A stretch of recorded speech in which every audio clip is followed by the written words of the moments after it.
Welcome to my channel Nitika study point. आज हम जानेंगे कनेक्टिव लिंक, जिसमें हम देखेंगे आर्कियोप्टेरिस के बारे में। चलिए शुरुआत करते हैं वीडियो की। आर्कियोप्टेरिस, जिसे कनेक्टिव लिंक कहा जाता है, रेप्टाइल और हमारे बर्ड का। जी हाँ, ये कनेक्टिव लिंक होती हैं, बीच की संयोजक की कड़ी मानी जाती हैं। पृथ्वी में अगर देखा जाए तो जो जीव हैं उनमें एक विशेष लक्षण पाया जाता है और उन्हीं के आधार पे इन्हें अलग ग्रुप या समूह में बांटा गया है। तो हमारा जो आर्कियोप्टेरिस है उसमें दो ग्रुप के या दो ऑर्गेनिज्म के कैरेक्टर या लक्षण दिखाई देते हैं। पहला है हमारा रेप्टाइल, जैसे कि एग्जाम्पल मगर हो जाएगा। और दूसरे जो ग्रुप या ऑर्गेनिज्म है जिसे कहा जाता है हमारा बर्ड।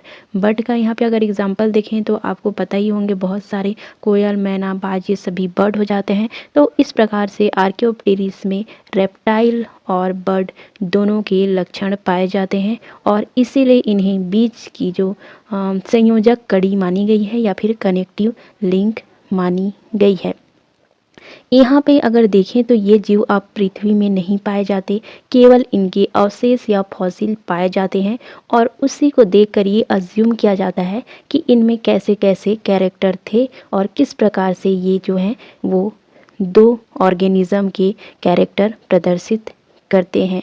इसी लक्षणों को देखकर यहाँ पे ये अज्यूम किया जाता है, पता लगाया जाता है कि कैसे सबसे पहले रेप्टाइल थे, रेप्टाइल में कुछ चेंजेस आए, जिसके बाद यहाँ पे हमारे जो बीच के कनेक्टिव लिंक जैसे कि आर्कियोप्टेरिस बने, उनमें कुछ फिर से एडवांस डेवलपमेंट हुआ और उसके बाद हमारे बर्ड आए। चलिए देखते हैं आर्कियोप्टेरिस में कौन कौन से लक्षण जो हैं वो रेप्टाइल के समान होते हैं और कौन कौन से लक्षण जो हैं वो हमारे बर्ड के समान होते हैं। सबसे पहले रेप्टाइल की अगर हम बात करें, कैरेक्टर किस प्रकार से आर्कियोप्टेरिस में दिखाई पड़ता है, तो पहला हो जाएगा लॉन्ग टेल।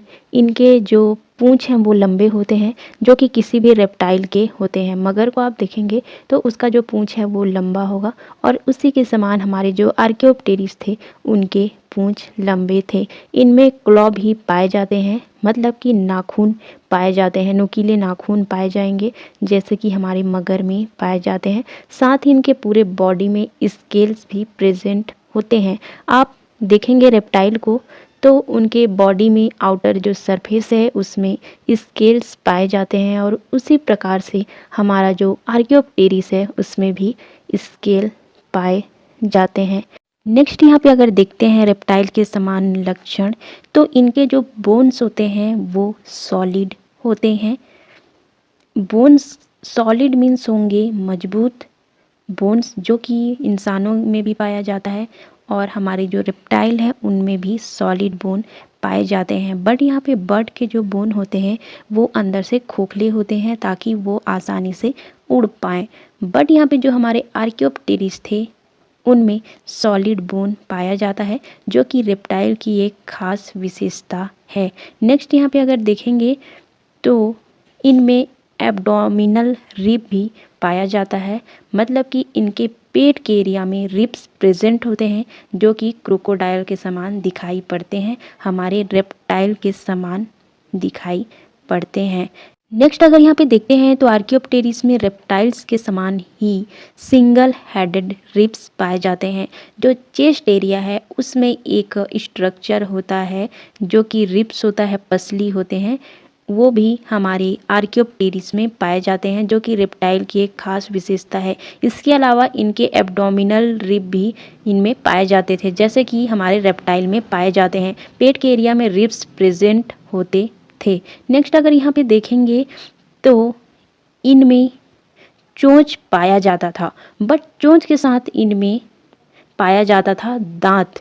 यहाँ पे एक खास देख सुनने में ही अजीब लग रहा है कि कोई पक्षी है जिसके चोंच तो हैं बट दांत भी हैं। तो ये आर्कियोप्टेरिस में पाए जाते थे, जो कि टीथ थे वो बहुत ही नुकीले थे या फिर होमोडोंट टीथ थे, मतलब कि नुकीले दांत थे। साथ ही साथ इनमें क्या पाया जाता था, चोंच भी पाया जाता था। नेक्स्ट यहाँ पे देखेंगे तो वो होगा स्टर्नम का प्रेजेंट होना बट कील का प्रेजेंट ना होना। इसके लिए आपको देखना पड़ेगा रिब्स के बारे में, जो कि मैंने पहले ही अभी कुछ देर पहले बताया कि रेप्टाइल में जो रिब्स चेस्ट एरिया में पाया जाता है उनको साथ में जोड़कर एक बीच में बोन रखती है और इस बोन को कहा जाता है स्टर्नम।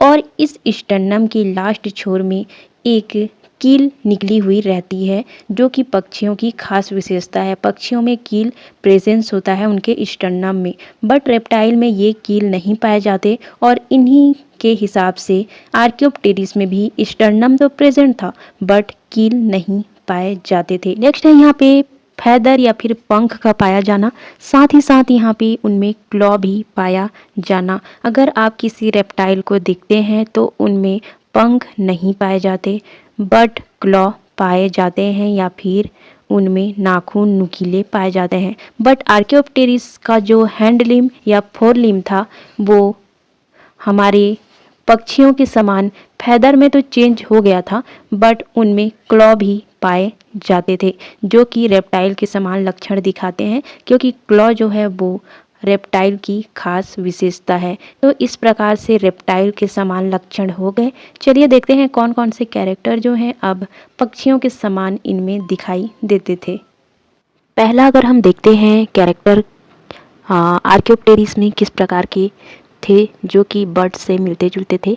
पहला है हमारा एक्सो स्केलेटन, जो इनका था वो फैदरी था, मतलब कि इनकी जो बाह कंकाल थी, आउटर लेयर था, ऊपरी स्किन है सबसे, उसमें फैदर पाया जाता था, जो कि पक्षियों के समान ही यहाँ पे कैरेक्टर दिखाई देता है।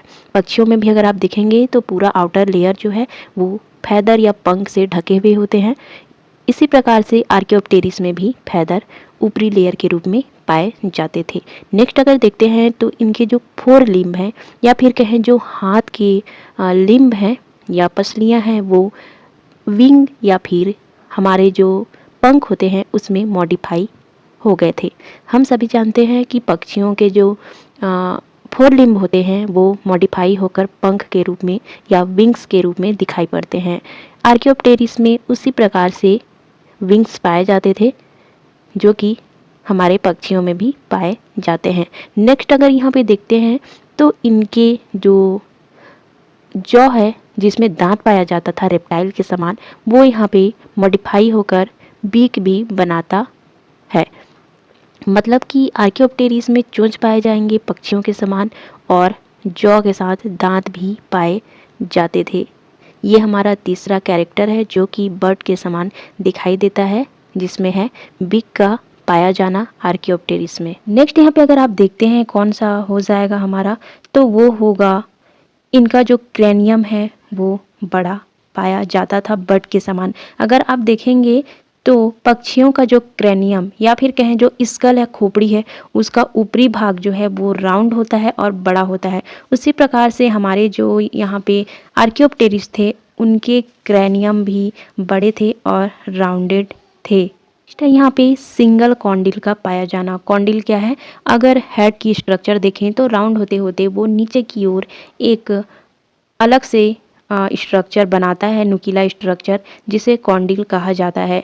पक्षियों में ये कॉन्डिल सिंगल पाया जाता है, रेप्टाइल में ये कॉन्डिल डबल पाया जाता है। बट यहाँ पे आर्कियोप्टेरिस जो है उनमें सिंगल कॉन्डिल पाया जाता है, जो कि पक्षियों में भी पाया जाता है। नेक्स्ट अगर देखें तो इनके जो हाइंड लिम्ब है, मतलब कि पैर की जो पसलियाँ हैं जिसकी हेल्प से वो दौड़ते हैं, भागते हैं, अपना जो पैर वाला काम करते हैं, उनमें 4 यहाँ पे टोड पाए जाते हैं, 4 उंगलियां पाई जाती हैं, जिसमें से एक उंगली अपोजिट डायरेक्शन में बना हुआ होता है। मतलब कि 4 जो टोड हैं उसमें से एक अपोजिट होगा, जिसकी हेल्प से वो किसी भी चीज़ को पकड़ने में मदद लेते हैं। तो इस प्रकार से अगर देखें तो आर्कियोप्टेरिस में बर्ड के समान भी लक्षण हो गए और हमारे रेप्टाइल के समान भी लक्षण दिखाई पड़ते हैं। आज का इस वीडियो से रिलेटेड क्वेश्चन होगा, आर्कियोप्टेरिस की जो हाइंड लिम्ब है, मतलब कि पैर की जो पसलियां हैं, उनमें कितने टोड पाए जाते हैं। पहला है 1, दूसरा है 2, तीसरा है 4 और चौथा है 5। आंसर कमेंट करके दीजिए, ज़रूर ही दीजिएगा। वीडियो अच्छा लगा प्लीज़ प्लीज़ प्लीज़ लाइक कर दीजिए। Thank you so much for watching.